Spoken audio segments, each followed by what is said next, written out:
Bill, in your particular area, when you're dealing with your homeowner, now, what are you guys using as lead magnets, or what type of marketing material are you leaving with the homeowner?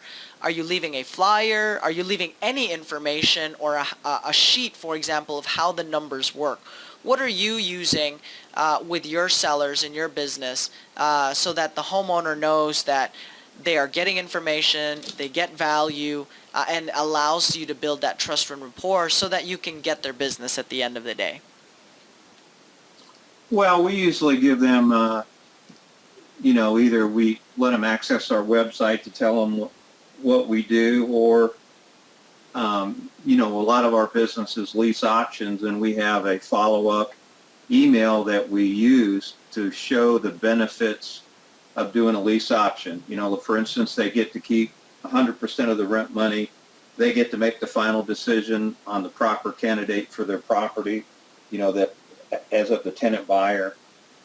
Tenant buyer receives there's a credit report and a background check that's run. So in other words, and they get to meet the candidate personally, and, we all sit down at the table and they get to talk to him. So that's the biggest objection that you're going to have with lease options is, am I going to get my rent? Are the people going to tear up the property? And, how do I know that these people are actually going to buy the property? So we satisfy those three objections, when we're doing the lease option strategy.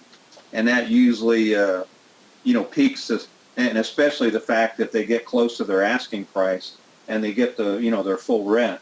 That's really interesting to folks, especially people that have been trying to sell their property traditionally to a retail buyer and have been unsuccessful in doing so.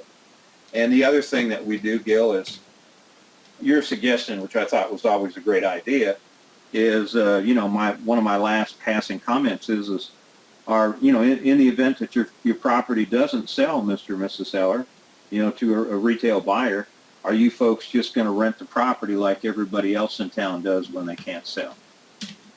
And as soon as they say, well, yeah, we've already discussed that. And I said, well, doesn't it make more sense then, if you're going to rent the property out anyway, doesn't it make more sense to go ahead and rent the property out to somebody that would be interested in buying it or not? And they say, well, yeah, that makes sense. And so that gives you, that opens the door for your lease option strategy. And then that's when we follow up with our follow-up email. If they're not ready to move forward today, we follow up with our email that shows all the features and benefits of the lease option strategy. Back to you.